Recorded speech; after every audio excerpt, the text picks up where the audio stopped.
Yes. We're talking about inspiration. So, you told me about people being inspired by someone. They should basically become that person eventually. They should follow their track and become that person. Yes. In language, every word is defined, particularly in English. Not so in Sanskrit or Urdu. In English, language is like mathematics. Because the birth of the language took place in foreign lands. They have that materialistic approach towards everything. They want to define everything. Otherwise, they get panic. So, in language, when you use particularly English language, English words, you should know the meaning and use it.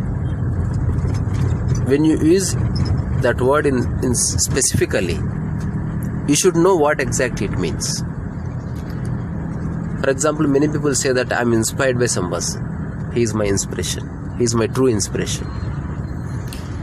I doubt their motive. I see clearly how unconscious they are. So when you are inspired, what exactly you are saying? In language, see these words: inspire, perspire, aspire. Wherever this suffix "pire" is there, it implies breath. Okay. So inspire means to breathe in. So you have to breathe in that person. For example, you say that I am inspired by Tendulkar, or I am inspired by Raman Maharshi, or I am inspired by Jaggi Vasudev, for example, present context. So when you say that, you are actually saying that I want to become him. But how to become him? You have to take everything into account. You cannot just become somebody. So since their intention is shallow, they never become like that. That is for sure. If at all anybody says that I want to become him,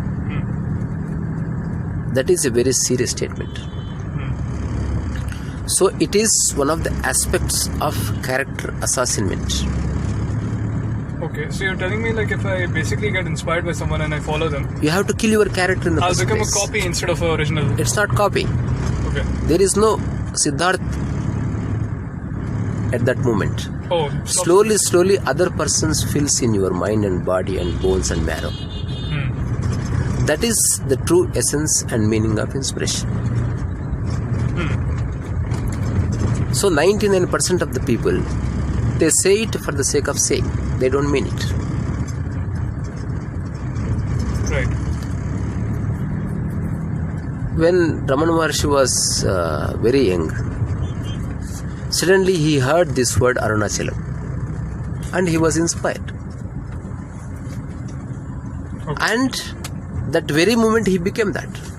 His whole life he spent in Arunachalam. He never said why he was there. Many people have insisted him to say that. You know what he used to say? What? It is one of the best places in the world. He used to say that. But that statement is folly. Because to define, to say, to give a statement something like that, this is the best place in the world, you have to travel the whole world, then only you will know that that is the best place. So by drinking only one juice, you cannot define it. So after tasting all the drinks, you can say that this is the best drink. Right. That statement comes into being when you tasted everything. But Raman Maharshi's statement is very spiritual and very humble. When he said that it is one of the best places on planet Earth, he is actually saying every place is the best place. This is another context. Okay. So right now, wherever you are, just settle there. That's what he is saying.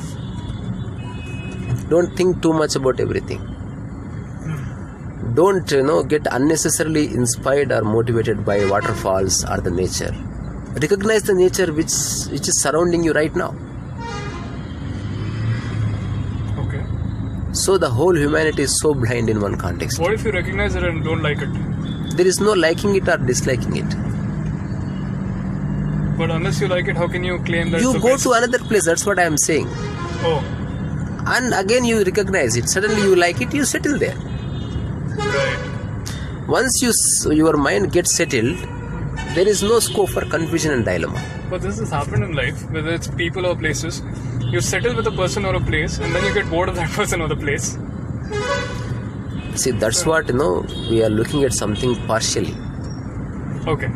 When you really look at a person or a place in its totality, then there is no possibility of getting bored. Boredom comes by understanding something partially. Oh, Yeah. When you understand life totally, there is no boredom. When you don't understand totally, there is no boredom. When you understand partially, there is boredom.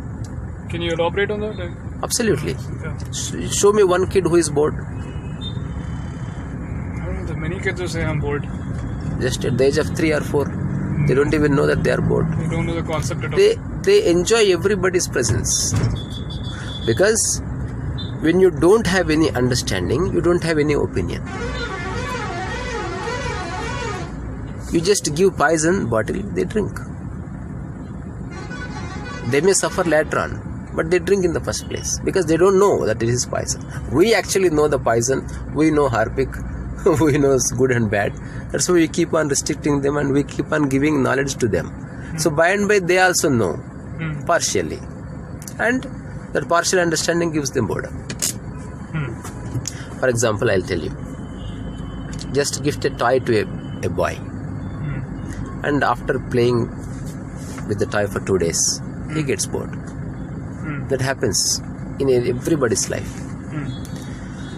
But if the kid understands that who designed the toy and what kind of thought process he has gone through,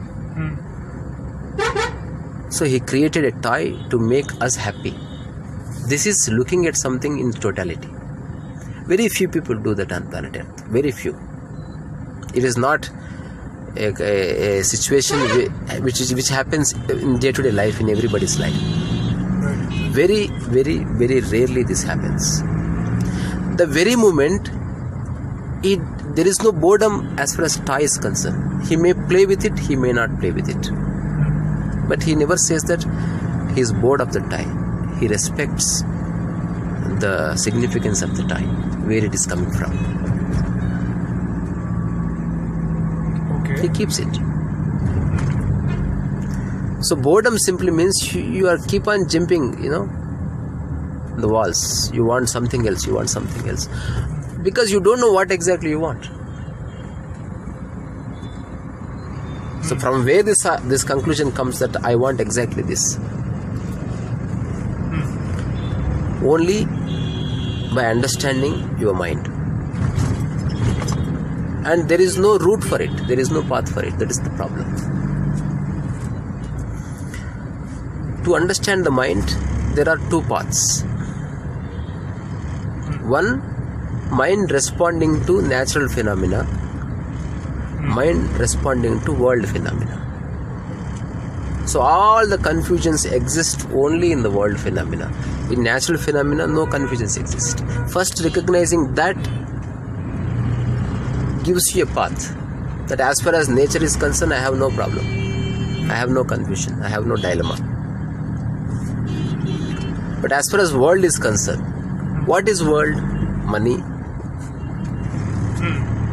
ego, envy, success, development, success, failure,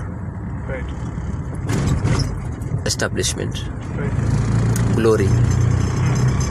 All these exist in the world. They don't exist in the nature. Knowing this difference between the nature and the world gives you a certain clarity to you. At least all the natural tendencies, you start giving respect to them. That is the first step to know what is your mind. Right. In that sense, you eat, you stop judging the food. That is a realization. You drink water and you stop judging the water. That's first realization. And there is an invisible gratitude towards all natural phenomena. When you go to bathroom, you pee, and suddenly there is gratitude how beautifully my body defecated it. You don't express it. That happens. Because a person who doesn't pee knows the value of it. He has to go through dialysis. Every day he cries. Every day he recollects how beautifully he used to pee. Yeah. And he never recognized it. He never recognized the magnanimity and significance of it. So why don't you recognize now, rather you diagnose with dialysis? That is the first step towards realization. We are just going, apart from the subject which we are dealing right now. Right.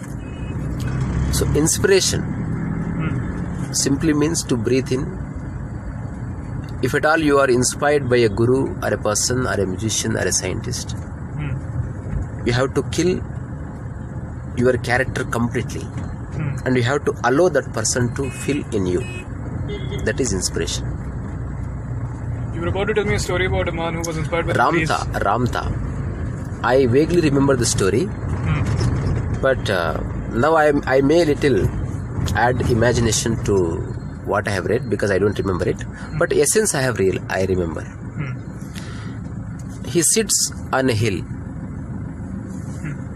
and suddenly he feels the breeze for the first time, and suddenly there is an urge, and there is a realization that the breeze simply implies unconditional freedom. It wafts wherever it wants to. It touches a person, but it doesn't hold there. It just move on. Right. Why can't I be like that? And he meditated upon that idea. That is inspiration. He inspired by breath, the breeze. And he tried to become the breeze, the essence of the breath. What is the essence of the breath? Freedom. Unconditional freedom.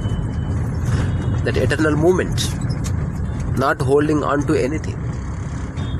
Which touches everything and which has no attachment. That is breeze. And he wanted to become like that. He meditated upon it. One day he became breeze. That is the story. That's what legend says. But it doesn't mean that he is just wafted into thin air. He was there as a person, but his mind became breeze. Breeze-like. He started wafting like breeze. He started touching many people's life. Now even Ramtha is touching your life. How? Through me. Through you. So his life mission is completed. So when a person gets inspired 100%, then there is total transformation. If he is not inspired by anyone, there is also total transformation. How does a person who is inspired so much lose all his natural tendencies? Like, for example, if he gets hungry, he does need money, right? So he cannot be. No, that doubt doesn't exist. You don't eat for one day. And a person passes by, he looks at you and he may offer some food. You receive it with gratitude. So you don't have doubts about survival things. How to survive, this very doubt disappears. As I told you before, if at all there is any definition for enlightenment, from my end, this is my definition. Right. You don't have any doubt that how I can survive. That's where story ends. Raso, vaisaha, Risa.